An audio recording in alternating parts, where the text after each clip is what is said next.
Welcome to the Wellness Surge podcast with Dr. Adiola Oke. Each week, we discuss our wellness journey with real people like you and me. We have conversations about food, fitness, mental health, financial wellness, and much more, so you can get back to the real you.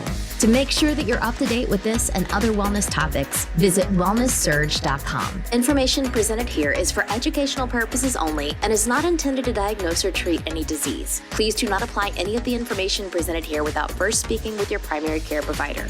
Now, let's head on to the show. Hello, everybody. Welcome to the Wellness Surge podcast. I am your host, Dr. Adiola Oke, and I have with me Zarinah Nadir Esquire. Today, we're going to be talking about failure to plan for the inevitable may cause heartache. That's our discussion today. All righty, so say hello. Hello, thank you for having me. I appreciate it. Awesome. So Zarinah Nadir is a licensed attorney, a criminal justice professor, and a community activist in Phoenix, Arizona. Her current practice focuses on access to justice. She presents nationwide on navigating Islamic marital and inheritance law within the American legal system. Her book, Legally Savvy, is due out at the end of the year. I'm so looking forward to that one. I hope they have the audiobook version. That's phase 2. Okay, awesome. All righty. So we are so honored to have her here with us today. She's a pretty, you can see from all she's doing, I don't know when she has time to even talk to people like me, but it's all good. Okay, so we're talking about failure to plan for the inevitable may cause heartache, right? So what is the inevitable? Well, I'm honored to be here, and I definitely would make time for you and for your audience and for the subject matter. The inevitable is life, right? The inevitable is life. The inevitable is realizing that, bad things happen to good people, and that we also all have a date on the clock. We don't know what it is, but we all have a start and we all have a finish. That's what we all know as the nature of this life. And so that's for certain. And so when we aren't, even cognizant of that or putting anything in place in order for those who we leave behind to have an easier road so that we're not making things difficult for them, then we've failed. We've failed to plan. So those we leave behind, if we do not make plans for them, we fail to plan. Wow. All right. So when should people start planning? We all know we have to deal with the inevitable. When should we start planning for this? Great question. Yesterday. That's my favorite answer. But if we didn't plan for it yesterday, then we want to plan for it today. And it's very important because, we just have no idea. And especially, I think this climate that we're living in right now, it's especially heightened our sense of awareness of mortality and, that things aren't certain. So, today is the day. We have no idea what tomorrow is going to bring. And it's really key to be able to put measures in place. There are legal measures that are important to put in place. I know that, wherever you are around the world, it's important to think about just kind of culturally what those expectations are, perhaps religiously what those expectations are. But every land also has a law in place as well. And some of those laws may be completely in alignment with your own religious or cultural beliefs, but they might, in certain places, they might not be in alignment, but there still may be tools for you to put in place exactly what you would want to happen. So, just speaking kind of for the United States, for example, we have tools here that allow you to uphold your religious rules, right? This is a nation that is separation of church and state kind of nation. And so the rules and what we have, they're called intestate rules. That is, say, for example, you die without a will. That's what intestate means. Then there are laws in place, but those laws certainly are not typically the kind of thing that you would want, whether you were Muslim, likely if you were Christian as well, or even a non-faith. These are likely not necessarily what you would want. And so we have tools in place. There's a tool known as the last will and testament, or even the trust. These are legal tools that allow you to indicate, to write specifically, okay, well, according to my faith, and you might not have to say according to my faith, and I recommend everyone consult with an attorney within your state, specifically within your country, first and foremost, and then within your state, about the particular rules for these kinds of documents within that area.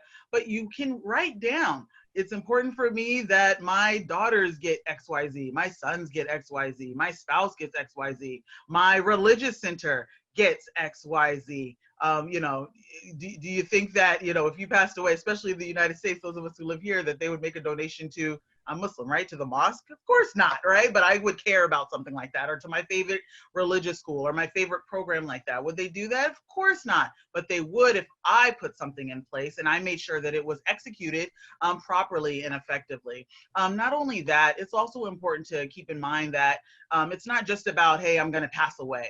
There are lots of different, I like to talk about 4 primary documents when we are getting ready, you know, when we're preparing for the inevitable. One of those documents is the will. And that is where once you've passed away, that's where everyone knows, okay, Zarinah's favorite scarves are going to go here. Her Michael Jackson collection is going to go there, right? Things like that. But there's also documents known as powers of attorney. And those kick into place before you pass away, like long before you pass away. Some of us have to use powers of attorney while we're not even near passing away. They have to do with giving someone the authority to make certain decisions for you. In the US, we have 2 types of them. One is called a power of attorney for your medical directive, and then the other one is a financial power of attorney, or kind of a general power of attorney as well. So that's going to give someone the ability to make financial decisions for you if you're not able to make them for yourself. But keep in mind, that has nothing to do even with, I'm going to die. What if you're abroad? We know so many people right now who are stuck in a country they were visiting over the winter break, and they were never able to get back home, but they still have bills to pay. You know, a lot of this can be done online, but there's certain things that can't. Certain things you have to put a voice to, you have to call to. Did you authorize anyone? Did you put anybody in place who would be able to make those decisions so that your issues don't end up in a shambles? We had a young lady who, she was ill and she fell into a coma. Thank God she came out of it. So she didn't pass away. She didn't need the will, but what she didn't have, what she did need, was a power of attorney for her financial matters. So her rent was never paid. Her utilities were never paid. So when she got out, she was left in a shambles. Her life was left in a shambles. So that's why it's so key to really think about what's going to happen when I'm not here, or I'm not able to make certain decisions for myself. What can I put in place, and what do I need to put in place so that, again, it's not necessarily just about you, but it's so that we're not leaving a big heap of mess, struggle for our loved ones. Those of us who maybe have children, we may say, I have an adult child, they're over 18, but they're only 20. And now they're left to make mom decisions and dad decisions because we didn't make those kind of, we didn't put that in place. Those who are single and they don't have any kids, you definitely need to put something in place, because once you turn 18, specifically for the United States, and check with, that kind of age of majority with wherever you are.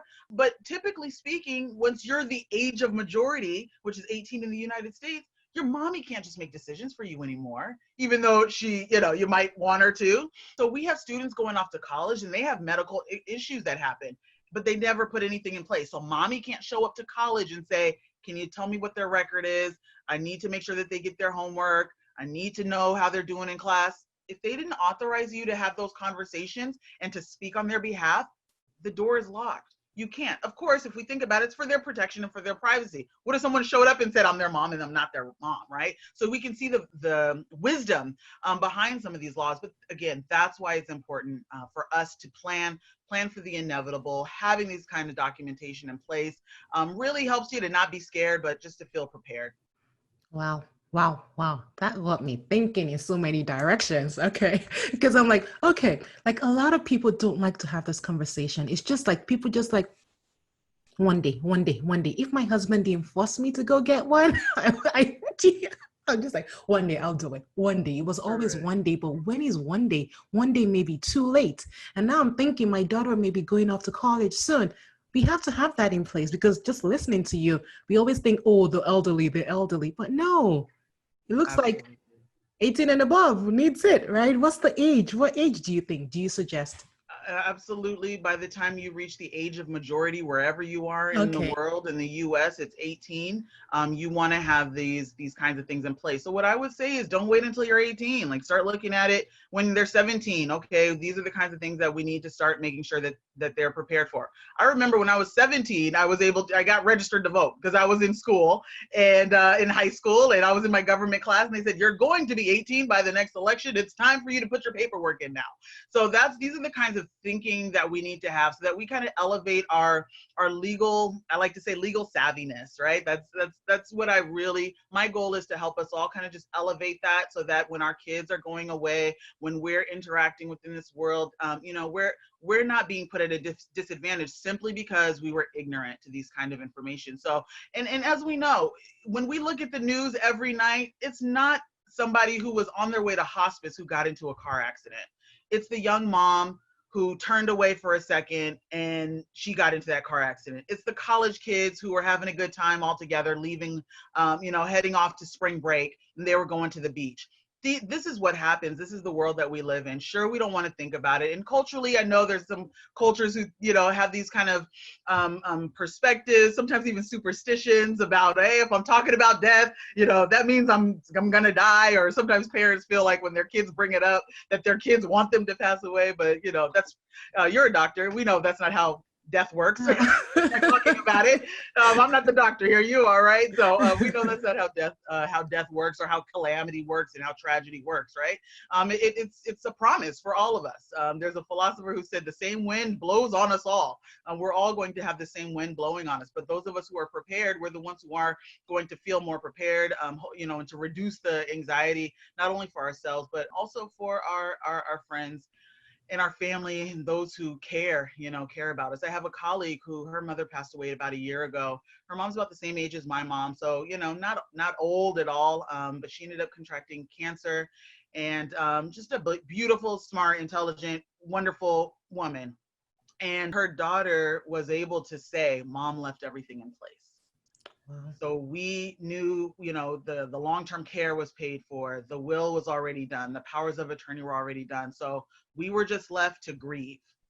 We weren't left to hustle and figure out who do we call and what do we do and who's going to pay for this, and doing a GoFundMe account, right, to pay for things, and putting your dignity out there like that. I mean, those who have to do it, most of us can't afford any kind of major medical calamity. But again, there are certain things that we could have in place, ideally, so that we're not doing car washes, we're not doing passing the hat, for certain things that likely could have been taken care of if we just stop for a minute and plan for it. And I say make it kind of fun. That's kind of something I like to do. Make it kind of like a game. My family, one Sunday, we all sat around and we had our will questionnaires we got from our law firm, and we kind of just sat around the table eating some good food, and kind of laughing and joking with each other. I'm like, who's going to take care of my Michael Jackson posters, like, right? And then someone's like, who's going to take care of my my sneakers? I mean, we made it kind of lighthearted. But I'll tell you what, once we all got it done, it was my parents, my brother, and myself, and we just felt so much better. And I've had it updated since then. An out-of-date will can be just as bad as no will at all.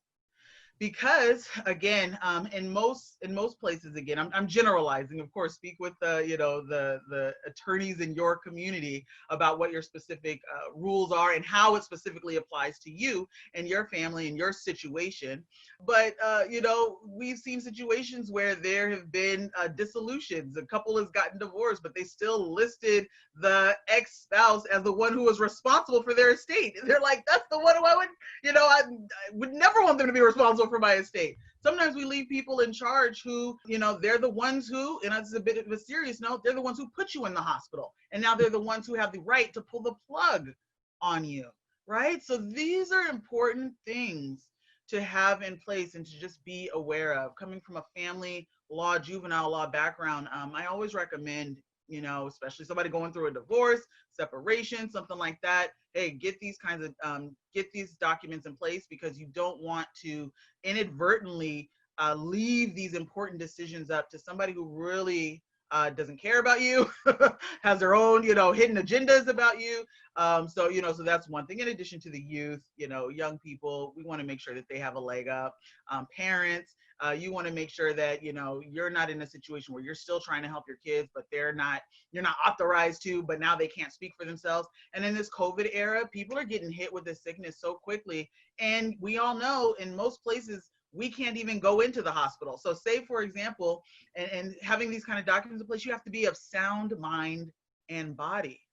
So a notary is not going to notarize it if they're seeing you're not lucid, right? If you're in and out, they can't notarize it. a good attorney is not going to be able to prepare those kinds of documents for you. You have to do it now while you're healthy, while you're feeling good. And as we know, people are going into hospitals now, and we can't even go in and say, Mom, sign this. Dad, sign it. Visitors aren't even allowed in hospitals right now. Yes, they're not. So Yes. it's so key to be able to just plan now, plan today. And there's some great resources out there. Maybe we can get to them. Yeah. And I later think, as I well. think, I think thinking about this just gets you grounded, right? We all don't want to think about it, but let's be honest here, it's inevitable, right? And it gets you grounded. Even for the teenagers, like my daughter doesn't like to talk about death, but it's a conversation we need to have. All right. Absolutely. Like if you talk about it, you have to then think about certain things you're doing to make sure you're okay, you know? And so, yeah, I think it's a conversation worth having with everybody. I never thought about like teenagers and stuff, but you know, it's never, now I know. Yeah. Now I know. Maybe we can also shift it a bit, that it's just not about just death, but it's about Yeah. what if you're not able to do for yourself? Yes. Who would you want to fill in? You know, Yes. maybe we can kind of shift the conversation a bit in that way, shift the narrative, that it's, if you're not able to act for yourself, who would you want to do it? Would you want mom to still do it? Would you want dad to do it? Would you want your sister, brother, best friend who's a nurse, right? I mean, these are all the different options that we have. Do you want the government to make that decision? That's a big answer that most of us would say no. So if you don't want them to make the decision, you need to make that decision. You need to make that call. One of the other big things in the US is the will is the only legal document you can name a guardian for your children in the event that the parents pass away. So that's children under the age of 18. So what ends up happening is if you don't make a will and designate who you want to be the guardian for your children, a judge makes that decision, who doesn't know you, who doesn't know your child, who doesn't know even that handshake agreement you have with that friend that you'd rather take care of your child than maybe some relatives. Let's all be real. We have some relatives we wouldn't want our kids, right? Our kids to be with while we're alive and with them, let alone when we're not here. So it's very key to say and to put these kinds of things, just plan, be prepared. And for the most part, you don't have to think about it daily. You do it once. And you know, there are certain major occasions when you want to update this kind of information in the event of a new marriage, a new death, a new divorce, a new baby, a new expansion in your business. You move to a new environment, like a new state or country, of course. Absolutely. You're going to want to have, you know, get these documents in place that are going to apply and be enforceable within your new jurisdiction, right? So those are the times when you're going to think about it, but that doesn't happen every day. So you get these documents in place and you just start feeling good. You know, you pretty much have it done and you'll update it here and there as time goes on.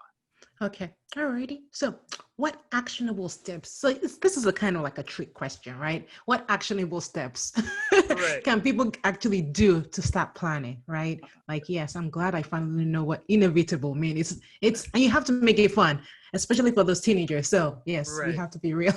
So what actionable steps can people take? Wonderful. Well, I would say step number one, seek out an estate planning attorney within your area. And, you know, some have, you know, accessing them through the traditional route. Some of you may have a legal plan program where you are. So seek out the estate planning attorney within that area. And most of the time they have a great questionnaire. Any estate planning attorney is going to have a questionnaire, and that is going to have all the information on there that you're going to need to basically just say yes, no, you know, and then it give you guidance on how to compile all of your accounts, if you have any life insurance policies. So that's what you're really going to want to do. You're going to want to kind of put together your whole package. Some of them are even really current in the sense of they'll ask, who's going to control your social media if you're not able to control it, right? Who's going to, you know, take care of Fluffy, you know, your cat, or, you know, your favorite pet, if you're not able to take care of them. So they have that in the questionnaire. And so you're going to be able to kind of do that, pull it all together. And then, you know, ideally they'll prepare that for you. Certainly there's certain places where you might be able to do that on your own. I don't recommend it in the United States. One, because we have so many different scenarios, right? Sure, we're all people, a lot of us have families, but one size really doesn't fit all. And so that's why it's key to be able to kind of have that conversation with an attorney. And it doesn't have to cost an arm and a leg if you know where to look. So, you know, ask around, I would say, and I'm sure somebody would be able to connect you to an incredible resource on that. But also think about your bank accounts. Do you have anybody listed on there as a beneficiary? If you have any life insurance, who is is listed on the beneficiary. Make sure that's updated. Think about putting together a binder with all of that information and put it in a safe place, of course. I wouldn't suggest a safe deposit box because oftentimes that safe deposit box has to have the document that's in the safe deposit box to give you access to open it. Yes. So, likely have it somewhere in the house that's safe, of course. And there you'll have, your will, you'll have your policies, you'll have your account information. You want to just make it as seamless as possible for someone to be able to help you. Because if we have delay in helping you, so say it's an illness, the person who's designated as a power of attorney, they can make decisions as to give you a blood transfusion or don't give you a blood transfusion, follow through on that surgery or don't follow through on that surgery. So you don't want any delay in your care. You don't want any delay in being able to have the doctors help you and operate on you, but somebody has to make these kinds of calls. And so that's why it's really key to kind of have all that in place. And so you do not have a delay in your care. Okay. So when you talk about estate planning attorney, I'm like, okay, how much is that going to cost? Like, seriously, those words, they're kind of intimidating, kind of for people that are not as familiar with the legal system. I was never like a lawyer person. I just thought they're just really expensive. But I found a more affordable way to be able to afford a lawyer, right? So for some people in the United States, right? We're in the United States, right? So are there like simple ways that don't seem as intimidating as ways we can get like access to lawyers that can help us with will planning and other things? Absolutely. There are, we have them in the US, they're called legal plans. That's kind of generally how they're called. And that's the ability to pay a low monthly fee. And now you have access to a whole law firm. Kind of like you pay a low monthly fee and you have access to a whole gym network, or you have access to a whole bunch of movies, right? But even health insurance, right? Yeah, exactly. Or like health insurance. Yeah. So now you have access to doctors and healthcare. So we have that kind of concept here. It's in Canada, the US, UK as well. Oh, the UK? Yes, yeah, it just expanded. So this is awesome. something that, it's really an incredible way because you don't have to know what kind of lawyer you need. You basically now have access to this firm and you're able to just say simply, I'm looking at planning for the inevitable. What are the kinds of things that I need to keep in mind? And they'll have the appropriate attorney. It's known as a estate planning attorney, but they'll have the appropriate attorney reach out to you very quickly also, and to help you get that in place. Traditionally, if you go outside of that kind of legal plan route, you're looking at least on average $1,000 per person, $1,000 per person. We're talking US, but I imagine attorneys throughout the country are probably relatively the same as far as costs. And because it's an expensive profession, and it's a profession that's there for people to understand all of these intricacies of life. So it's not a simple kind of profession. It is complex, and so there are costs involved. But with the legal plan concept, it's extremely manageable. That's what I do. I've done that, and I've had the ability to have my will updated a couple of times because I didn't have to pay that main sticker price. I just have my low monthly fee. So, if that's going to be available in your area, and, I'm happy to put my contact information as well for if you want some additional information about that to look at as a resource. Absolutely. Yeah. Because when my husband first talked about estate planning, I was like, gosh, man. And he went to, and we had the legal plan, but we were not smart enough to use it. So we then went to some other guy, and he charged just like what you just said, an arm and a leg, right? And then later on, talking to other people that are also like you and I think your mom, I was like, oh, we have this plan. They can do this for us at a cheaper price. Are you kidding me? So if you have the plan, please be smart enough to use it. Okay. Know what it entails, because sometimes some jobs, they just offer you those things and you just sign for it. And then you don't really think that, you just think, if I need a lawyer. But yes, things like estate planning, they will help you with it too. So I was just like, gosh, man, how much money did we waste? Oh, We had access to a cheaper I don't blame you for it. Most of us have not had experience utilizing attorneys. So that's a very normal reaction. I commend you for going anyway, right? You were working on that and getting it in place anyway. But yeah, most of us don't come from backgrounds where our parents all sat together and said, let's get these documents in place. This is how we're able to have, make sure our legal rights are in place, because the system has been just so cost prohibitive.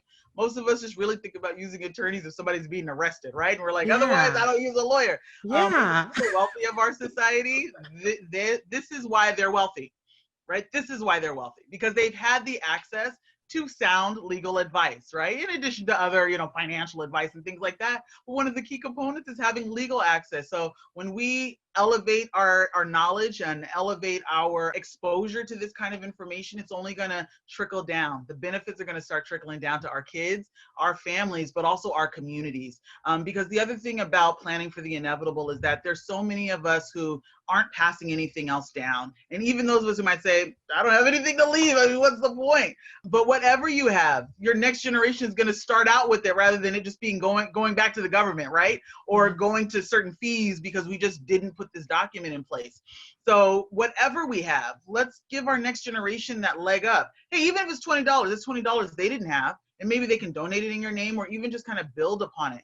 But these are also key pieces. This is a legacy. This is a societal matter that we all really need to get on board, because the more members of our different communities who are getting savvy about this and really putting in place the ways to kind of pass along our wealth, it's just going to make our community stronger. Just the way that the wealthy communities, this is how they've been doing it for years. And that's why the playing field has been just so uneven all this time.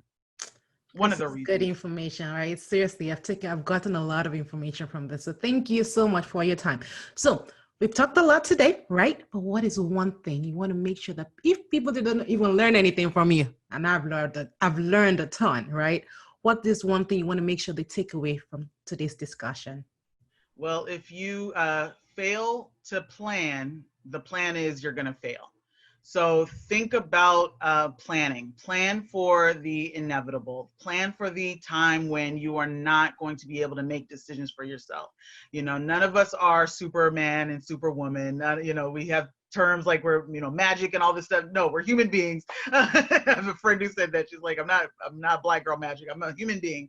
And so we don't have magic, but we have to plan, because if we fail to plan, then we basically plan to fail. And also know that, it's not about dying. It's about just not being prepared so that we're not scared. Yeah, and not causing heartache, right? For the people Absolutely. You love, like causing a lot of stress for them. So thank you, Zarinah. How can people get a hold of you if they would like to find out more about like this, right? Planning for the inevitable and even like more affordable lawyer services, right? Absolutely. Yes, that's it. That's important. I love lawyers so now. I love lawyers now. Gosh, man, I totally love them. Now that I know how to get them for cheap.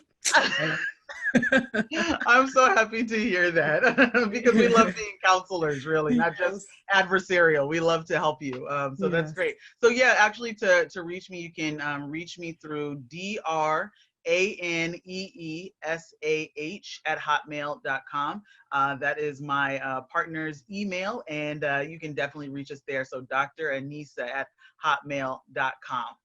Okay, alrighty. So that email is good for like legal services, Absolutely. Questions about that. You can get to me that way. Okay, awesome. All right. So thank you so much. I hope you learned a ton, because I did. I've said that several times now. So enjoy your week, and we'll see you in the next episode. Bye-bye. Join our Wellness Search Facebook community so that you can implement what we learned together. I am because you are. Thank you for listening and sharing your precious time with us. If you enjoyed the show, then follow us and subscribe on iTunes, YouTube, or any app that carries podcasts. Have an awesome week. Best wishes to see you thrive.